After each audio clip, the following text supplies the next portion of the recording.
Oi, gente, tudo bem com vocês? Espero que vocês estejam bem por aí. E hoje nós vamos para a nossa aula 3, que é sobre sistemas reprodutivos. Algumas partes dessa aula você já deve ter visto até na aula de botânica sistemática, mas aqui nós vamos relembrar alguns conceitos que são importantes. Mas aí vem a pergunta, por que eu tenho que estudar sistema reprodutivo, na disciplina de melhoramento genético? E nós vamos ver que muito do que a gente vai conduzir dentro de um projeto de melhoramento genético da planta vai estar muito relacionado à forma como ela se reproduz. Como que é o sistema reprodutivo dessa planta, como é que são os cruzamentos que ela realiza. Então, vamos lá? Quando nós falamos em formas de reprodução, nós podemos lembrar que nós temos duas formas de reprodução. Nós podemos ter a forma sexuada ou a forma assexuada. A forma sexuada é aquela que vem da recombinação, Então, através da meiose, a formação dos gametas, a união e fusão desses gametas, formando o zigoto, a união desse material genético dessas duas plantas para a obtenção de uma nova planta. Então, na propagação sexuada, nós vamos ter uma grande variabilidade genética. Esse é o objetivo, não é verdade? Mas nós podemos ter a propagação assexuada, que é aquela em que nós vamos ter a clonagem, indivíduos idênticos, através da mitose. E nesse caso, o objetivo principal seria a manutenção das características. Então, quando o meu objetivo é ter novas, digamos assim, novas características, algo novo, eu busco a propagação sexuada. Mas eu quero manter uniformidade, manter características, às vezes, de um cultivar elite que eu obtive. Aí o meu objetivo já é a fecundação assexuada, a clonagem. Relembrando, então, que provavelmente vocês viram em botânica, nós vamos ver que nós podemos ter a flor completa, ou a chamada flor perfeita. E ela vai conter, então, o pedúnculo, o receptáculo, o ovário, as sépalas e as pétalas, E aí nós vamos ter as estruturas, que são as estruturas sexuais. Nós podemos ter a parte feminina, ou gineceu, formado pelo estilete, pelo estigma, e podemos ter a parte masculina, formada pela antera, que contém o pólen. Uma flor que contém as duas partes, tanto a masculina como a feminina, é chamada de uma flor hermafrodita. Mas também nós podemos ter flores somente com a parte feminina ou plantas somente com a parte masculina. A maioria das espécies vegetais, elas possuem a estrutura reprodutiva, as flores hermafroditas, ou seja, as flores perfeitas. Mas nós podemos ter também plantas que são monóicas, ou que expressam a monoicia, ou plantas que são dioicas, expressam a dioicia. As plantas que são monóicas, já está dizendo mono, é aquela em que uma única planta, na planta, nós vamos ter flores que são somente femininas, ou flores que são somente masculinas. Neste caso, nós vimos então que nós temos, anotem aí, os dois sexos em flores separadas, mas na mesma planta. As plantas que são dioicas, já diz di, é aquela que vai ter plantas que são somente com flores femininas e outras plantas somente com flores masculinas. Então, cada planta vai ter um sexo, tá? Aqui eu trouxe alguns exemplos. Uma planta monóica muito, caracterizada e conhecida é o milho, tá? Que nós temos a parte feminina e a parte masculina bem separada, tá? A abóbora e a seringueira e plantas dioicas, que cada planta tem um sexo, a videira e a araucária. Podemos também ter a chamada poligâmica, ou polígama, que é aquela que vai ter tanto plantas hermafroditas naquela planta, como plantas do sexo masculino e plantas do sexo feminino. Então, já é uma estrutura um pouco mais complexa. E o exemplo que eu trouxe para vocês é o cajueiro, tá bom? Com relação ao sistema reprodutivo, como que se reproduz, nós podemos ter plantas que são autógamas, então auto quer dizer o quê? Que realizam autofecundação. E plantas que são alógamas, que são plantas que realizam somente fecundação cruzada, ou a maioria dos seus cruzamentos são fecundação cruzada, tá? E plantas intermediárias, que são aquelas que, dependendo da situação ambiental, ela pode realizar autofecundação ou ela pode fazer a fecundação cruzada ou autofecundação. Então, elas flutuam mais, certo? Então, o sistema reprodutivo, digamos assim, é mais flexível. Ela tem essa característica que, querendo ou não, é uma vantagem evolutiva. Então, o que a gente tem? Quando a gente trabalha dos sistemas reprodutivos das plantas, a gente vai ter que a maioria delas, né, vão ser intermediárias. Então, dependendo da situação, se ela é uma planta que não tem outras espécies próximas e é uma planta hermafrodita, ou até uma planta monóica, ela às vezes pode realizar uma autofecundação. Agora, se ela é uma planta, digamos assim, que é uma planta dioica, vamos dar esse exemplo, ou seja, uma planta que ou é masculina ou é feminina, ela vai ter que realizar a fecundação cruzada ali para poder obter os seus descendentes, tá? Então, quando nós trabalhamos com os programas de melhoramento genético, a gente tem que saber, ela é uma planta intermediária, ou seja, eu posso tanto realizar a autofecundação, ela aceita uma autofecundação e ela também aceita uma fecundação cruzada? Ou não, ela é uma planta que somente realiza a autofecundação, ela não consegue realizar a fecundação cruzada. Ou não, ela é uma planta que somente fecundação cruzada, ela tem uma autoincompatibilidade, ela não consegue se autofecundar. Então, é importante nós sabermos como é que é o sistema reprodutivo, para que nós possamos planejar qual é o tipo, né, de estratégia que nós vamos usar dentro do programa de melhoramento genético. Então, vamos entender. As plantas que são autógamas, então são plantas que realizam basicamente, predominantemente, autofecundação, ela é uma planta que vai ter uma alta homozigose. Lembra lá de Mendel, quando ele trabalhou com as ervilhas? O que ele fazia para ele obter as linhagens puras de ervilhas? Autofecundava, até ele sempre ter a mesma característica, a característica não mudava mais. E aí ele tinha os parentais, né, que eram os parentais, o P1 e o P2, que eram linhagens puras de autofecundação. Então, normalmente, as plantas que são autógamas, elas vão ter uma alta homozigose, então ela vai ser azão-azão, por exemplo, bezinho, bezinho, cezão, cezão, dezinho, dezinho, ou pode ser azão, azão, bezão, bezão, cezão, cezão, dezão, dezão. Então, elas não têm heterozigosidade aqui, elas vão ter muito homozigose. Então, o que acontece? Como eu vou autofecundando sempre, eu não tenho variabilidade. Então, eu fixo o genótipo, eu vou fixar aquelas características, tá certo? Então, nesse caso, alelos que são deletérios vão ser excluídos pelas autofecundações, tá? Porque eu não tenho heterozigose aqui. Eu não vou ter um alelo, por exemplo, de uma doença que é recessivo e fica escondido. Se, por exemplo, nesse caso, o azão-azão, ele causar uma determinada doença ou causar algum efeito deletério, essa planta já vai morrer. Então, ela não vai passar isso para as futuras gerações, porque está em homozigose. Então, nesse caso, como eu coloquei aqui, a gente fixa os genótipos ao longo das gerações, porque vai estar sempre se autofecundando, e se tiver alguma coisa deletéria, a planta vai morrer, não vai ter o genezinho, vamos supor, recessivo, que fica escondido, e às vezes só vai se expressar quando tiver em recessividade, ou seja, um duplo recessivo. Então, com o passar do tempo, a gente fixa e vai mantendo a homozigosidade geração após geração, certo? Exemplo de plantas que são autógamas, que realizam autofecundações. O alface, tá? O trigo, a batata, o feijão, a soja e o tomate. Quais são alguns mecanismos que favorecem a autofecundação? Hermafroditismo. Então, primeiro mecanismo, a planta ter tanto a parte masculina como a feminina. A tendência do pólen da parte masculina cair na parte feminina é muito maior, certo? Cleistogamia. O que é cleistogamia? É quando a gente tem que a planta, ela nem se abre.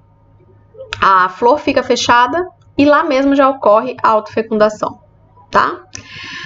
Podemos ter a cleistogamia, que ocorre tanto no arroz como na soja, também ocorre no feijão por causa da existência da quilha. Então, a quilha, ela é uma modificação morfológica, tá?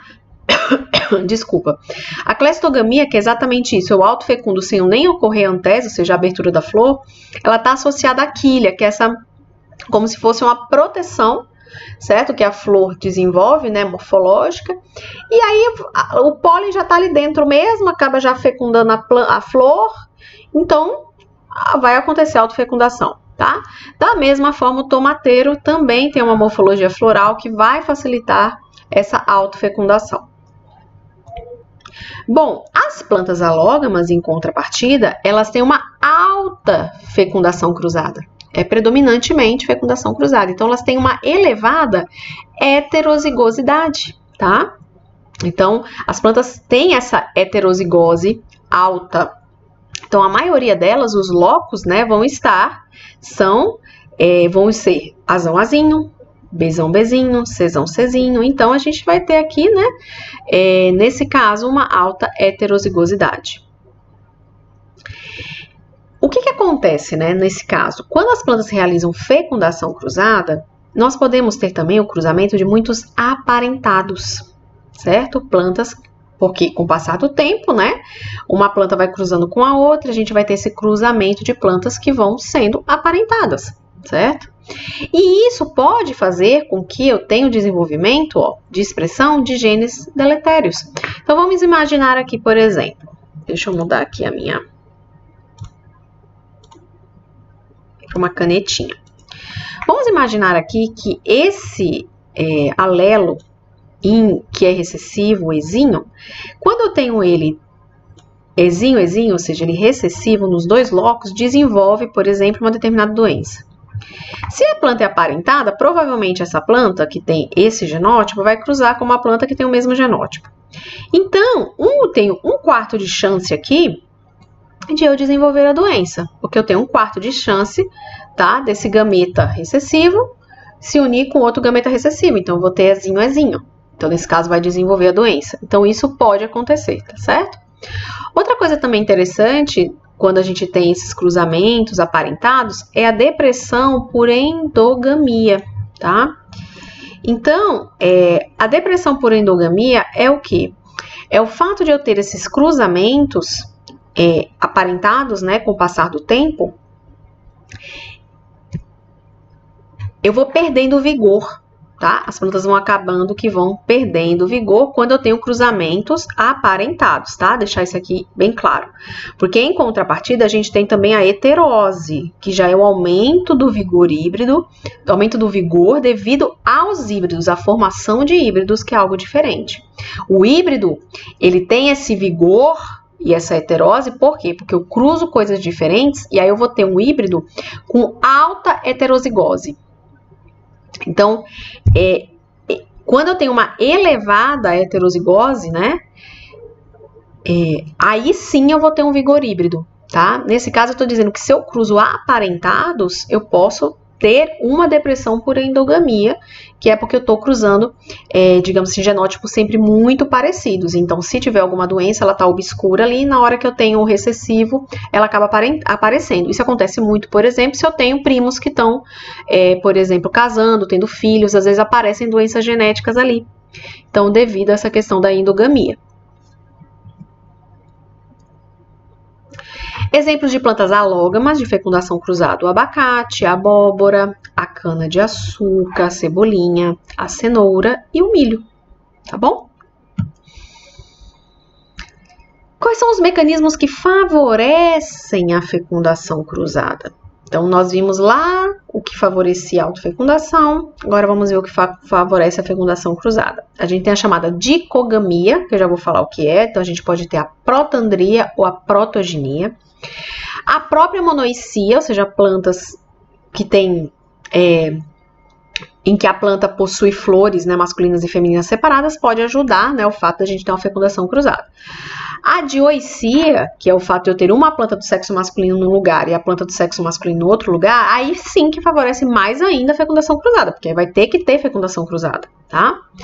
As autoincompatibilidades gametofíticas e esporofíticas, que impedem a autofecundação, e a macho-esterilidade. O que é a dicogamia? A dicogamia é quando eu tenho tempos diferentes em que a parte masculina e feminina estão prontas.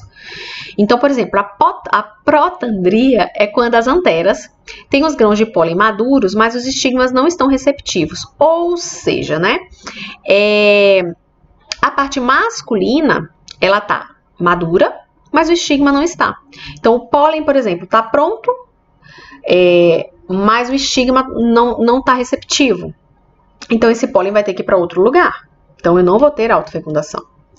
A protogenia já é quando o estigma está receptivo, mas as anteras não estão maduras. Então, o estigma está receptivo, mas o pólen não está maduro, o pólen não está pronto. Então, aí eu também não autofecundo. Tá? Então, dicogamia são tempos diferentes. Isso é para assegurar a fecundação cruzada acontecer. Tá? Então, a protandria ocorre com a abacateira e a batateira, tá? Ou a batata. E a protogenia acontece com o milho e a cenoura. Então, isso para assegurar, né, que ocorra essa fecundação cruzada. Quando eu falo em autoincompatibilidade, eu posso ter autoincompatibilidade gametofítica ou esporofítica.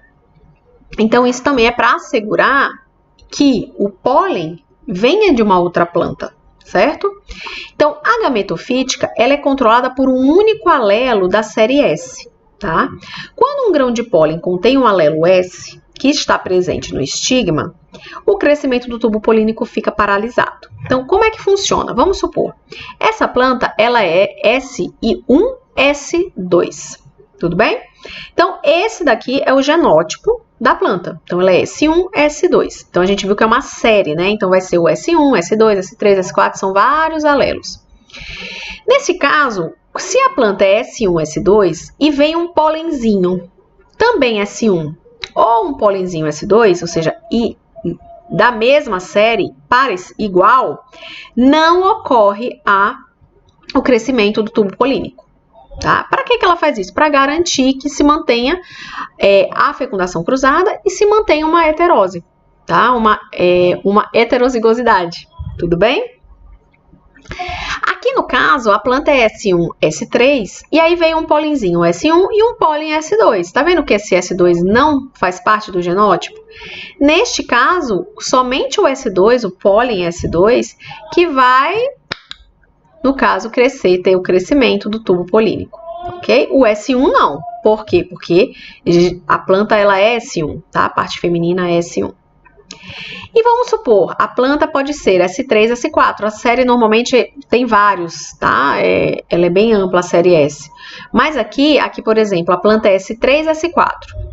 E aí chegou um pólen S1 e um pólen S2. O que vai acontecer? Ambos vão ter o crescimento do tubo polínico. Por quê? Porque são de séries, né? São alelos distintos. Então, isso aqui é para assegurar o máximo de variabilidade genética possível, tá certo? O sistema esporofítico já é um pouquinho diferente. Por quê? Porque ele é determinado pelos alelos presentes no tecido diploide da planta-mãe. E aqui vai haver uma dominância, diferentemente do anterior que nós vimos, que nesse caso ele é controlado por um único alelo, ou seja, tem o S1 e S2 tem que ser diferente. Aqui nós temos uma dominância, então o S1 domina o S2 domina o alelo S3 e o alelo S3 domina o alelo S4, tá? Isso acontece muito em brássicas. Então, por exemplo, a gente tem o S1 e S2, aí chega um pólen S1, S2, não vai desenvolver nenhum deles. Chega o pólen S1, S3. Chegou o S1, S2, também nenhum vai desenvolver, tá? Por quê? Porque o S1 está dominando todos eles, tá bom? Então, como eu tenho o S1, muito difícil algo que possa crescer o tubo polínico. Somente quando eu tiver, por exemplo, a planta diploide, o tecido diploide da planta-mãe S3, S4, tá vendo que o S1, S2 domina sobre o S3, S4? Então, neste caso aqui, o tubo polínico vai crescer porque o S1 domina sobre o S3 e o S2 domina sobre o S3. Neste caso, não ocorre, tá? Porque o S1 domina sobre todos os outros. Então, ele impede que os outros pólens, né, com esses alelos, acabem crescendo, tá? Como é que eu faço a determinação do modo de reprodução? Então, vamos entender agora, isso está muito relacionado aos programas de melhoramento, né? Vamos pensar, plantas que são hermafroditas, que são plantas que têm a parte masculina e feminina, elas podem ser tanto autógamas, ou seja, realizarem autofecundação, como nós vimos, né, aqueles mecanismos de quilha, cleistogamia, que fazem com que ocorra a autofecundação, mas também plantas alógamas também podem ocorrer a autofecundação, tá certo? Não tem problema. Então, plantas que são alógamas, plantas que são hermafroditas também podem realizar alogamia. Por quê? Porque quer dizer que a planta é hermafrodita, mas se eu tenho várias flores ali na planta, mesmo sendo hermafrodita, pode acontecer fecundação cruzada entre elas também, tá? Nada impede, certo? Então, flores hermafroditas podem ser tanto realizar autofecundação como fecundação cruzada. Agora, uma planta que é monóica, ou seja, a planta ela tem uma flor masculina e uma flor feminina, né, na mesma planta, normalmente o que vai acontecer? A gente pode ter a ocorrência da alogamia, que é a fecundação cruzada, tá? E a planta também pode ser intermediária. Agora, uma planta, por exemplo, que é dioica, ou seja, que tem uma planta feminina em uma planta e a planta masculina em outra planta, ela vai assegurar a autofecundação, a fecundação cruzada. Não tem como, né, ter a autofecundação nesse caso, porque nós temos plantas diferentes, com estruturas reprodutivas diferentes. Então, vai ocorrer fecundação cruzada nesse caso. Então, vamos entender também como é que eu determino o modo de reprodução olhando, né, por algumas características. Então, por exemplo, se a planta ela tem a presença de insetos polinizadores, o que quer dizer isso? Que provavelmente ela é alógama ou intermediária. Por quê? Porque se tem inseto polinizador é porque vai ter uma fecundação cruzada aí, né? Se a planta tem a presença de pólen antes da antese, ou seja, antes da parte feminina, antes de ter a abertura da flor, ou seja, a flor não abriu ainda, e eu já tenho a presença de pólen, pode ser que ocorra a autofecundação, tá bom? Se a planta ela tem flores coloridas, né, ela tem néctar, exatamente para chamar a presença de insetos polinizadores, provavelmente também ela é uma planta que vai acontecer fecundação cruzada, né? Então ela precisa dos insetos para que o pólen vá de uma planta a outra. É bem possível observar que plantas que normalmente são autógamas, ou seja, realizam autofecundação, são flores muito pequenas, flores que não são tão chamativas, porque a planta não precisa ter inseto polinizador. Ela não vai gastar energia para produzir flores coloridas com cheiro, né, com néctar, sendo que ela não tem necessidade disso. Agora, uma planta que ela precisa de uma fecundação cruzada, você vai ver que ela vai gastar energia, né, a parte metabólica dela para produzir néctar, para produzir, no caso, odores, né, cheiros, para que os insetos polinizadores possam vir, flores muito chamativas, porque ela necessita, né, desses auxiliadores naturais. Outra questão também que ajuda a determinar o modo de reprodução ela produz sementes em plantas isoladas, ou seja, a planta está isolada, e ela consegue produzir sementes? Sim, então provavelmente ela é autógama, tá? Não, ela não produz semente se ela está sozinha. Se ela não produz semente, então ela é alógama, ela precisa de uma fecundação cruzada, tá? Se eu realizo uma autofecundação artificial e eu gero descendentes normais, provavelmente ela é uma planta autógama que já realizava autofecundação. Agora eu gero, por exemplo, descendentes anormais, às vezes estéreis. Provavelmente ela é uma planta alógama. Ou não gera descendentes, uma planta alógama. Então, a gente viu lá que a gente pode realizar, às vezes, dependendo, a gente tem uma autoincompatibilidade gametofítica ou esporofítica, que vai impedir, tá, que eu tenha descendentes viáveis, tá bom? Outras características que são importantes nesse caso são o seguinte: normalmente, né, plantas que são autógamas, elas são autocompatíveis, então é possível realizar autofecundação. Nas plantas alógamas, é aquela que vai ter autoincompatibilidade gametofítica ou esporofítica, dependendo do que eu estou trabalhando, né? Número de flores. A planta que é autógama, ou seja, ela realiza autofecundação, não precisa de tantas flores. A planta que é alógama já precisa de muito mais flores, porque ela vai precisar de polinização. As flores das plantas autógamas são pequenas, são mais discretas, das plantas alógamas já são grandes, né? A das plantas autógamas são monocromáticas, das plantas alógamas são coloridas. Os nectários, provavelmente nas autógamas são ausentes, nas alógamas precisam ser presentes, porque, né, utilizam insetos polinizadores. As plantas alógamas, que são de fecundação cruzada, são flores perfumadas.